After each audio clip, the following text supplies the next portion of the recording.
வணக்கம் மக்களே, சற்று முன் கிடைத்த மிக முக்கிய தகவல் ஒன்றை பார்க்க போகிறோம்.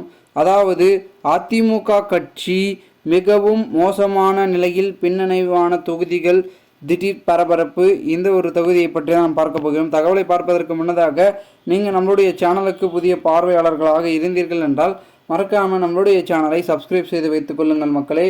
நடந்து முடிந்த மக்களவைத் தேர்தலில் அதிமுக மிகப்பெரிய தோல்வியை சந்தித்திருக்கும் இந்த ஒரு சூழ்நிலையில் அதனை மிகப்பெரிய அளவில் வெற்றிக்காக என்னென்ன செய்ய வேண்டும் என்ற ஒரு முடிவுகளை அதிமுக தலைமை எடுத்துக்கொண்டிருப்பதாகவும் தகவல்கள் என்பது ஒரு பக்கம் கூறப்படுகிறது.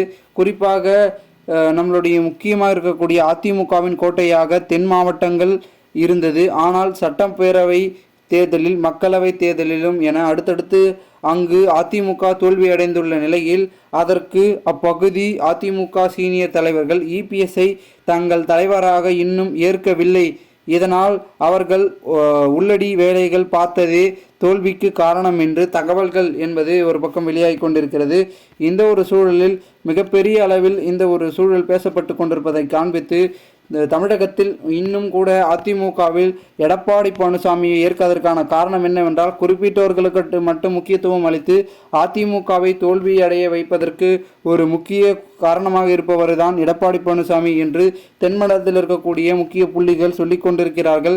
இந்த ஒரு சூழலில் மிகப்பெரிய அளவில் பார்த்தீங்கன்னா பெரும்பான்மையை தக்க வைக்கும் என்று நினைத்தால் எடப்பாடி பழனிசாமி ஒரு பெரும் விதத்தில் அதிமுகவிலிருந்து நீக்கப்பட்ட ஓபிஎஸ், சசிகலா, டிடிவி தினகரன் இவர்களையெல்லாம் கட்சியில் இணைத்து அவர்கள் மூலமாக தலைமை ஏற்றால் மட்டுமே தென்மண்டலத்தில் ஆதரவு என்பது கூடும் அப்படின்னு ஒரு பக்கம் சொல்கிறார்கள். மேலும் தென்மண்டலத்தை கவனிக்காத எடப்பாடி தலைமைக்கு நாங்கள் ஏன் வாக்கு செலுத்த வேண்டும் என்று ஒரு பக்கம் பேசுகிறார்கள். இந்த ஒரு சூழலில் இவ்வளவு பெரிய அளவில் அதிமுகவை தென்மண்டல புள்ளிகள் எதிர்ப்பு தெரிவிக்கின்ற சூழலில் எப்படி தென்மண்டலத்திலிருந்து ஆதரவு வரும் என்று அதிமுகவின் தொண்டர்களும் ஒரு பக்கம் பேச்சுக்கள் மூலமாக பேசப்பட்டு கொண்டிருக்கிறார்கள்.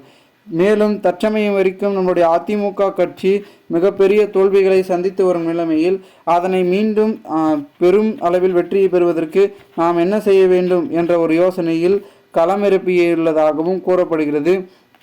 ஏனென்றால் மக்களவைத் தேர்தலில் அதிமுக படுதோல்வி அடைந்துள்ள நிலைமையில் 2019 மக்களவைத் தேர்தலில், சட்டப்பேரவை தேர்தல், இடைத்தேர்தல் என அனைத்து தேர்தல்களிலும் தோல்வியை சந்தித்துள்ளது.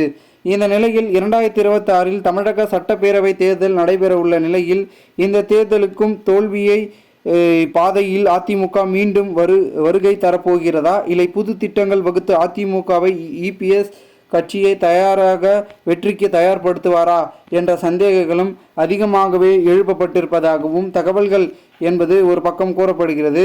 இந்த ஒரு சூழ்நிலையில் அதிமுகவின் நிலை மிக மோசமாக இருப்பதை தற்பொழுது அதிமுகவின் இருக்கக்கூடிய சீனியர் நிர்வாகிகள் சொல்லிக்கொண்டே இருக்கிறார்கள்.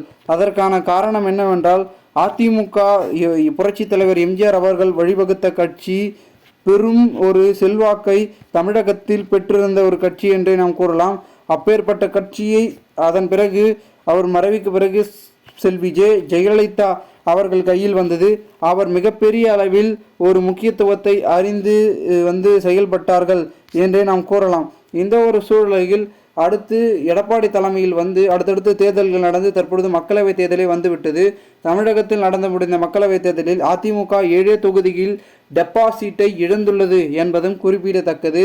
தென் சென்னை, கன்னியாகுமரி, புதுச்சேரி, தேனி, தூத்துக்குடி, நெல்லை, வேலூர் ஆகிய 7 தொகுதிகளிலும் அதிமுக சார்பில் போட்டியிட்ட வேட்பாளர்கள் டெபாசிட்டை இழந்துள்ளனர் என்றும், மேலும் 9 தொகுதிகளில் 3ஆம் இடத்தையும் 3 தொகுதிகளில் 4ஆம் இடத்தையும் பிடித்துள்ள அதிமுக 20.47 வாக்குகள் பெற்ற அதிமுக ஒரு தொகுதியை கூட பெறவில்லை என்பது யதார்த்தமாக பார்க்கப்படுகிறது. இதனால் அதிமுகவின் தலைமை மாற்றப்பட வேண்டும் என்று தொடர்ந்து அதிமுகவில் பேச்சுக்கள் நிலவி வருவதாக கூறப்படுகிறது. பொறுத்திருந்து பார்ப்போம் என்ன நடக்கிறது என்பதை. மேலும் இதுபோன்று நீங்கள் அரசியல் சார்ந்த நிகழ்வுகளாம் தினசரி தெரிந்து கொள்ள சேனலை சப்ஸ்கிரைப் பண்ணுங்கள். நன்றி, வணக்கம்.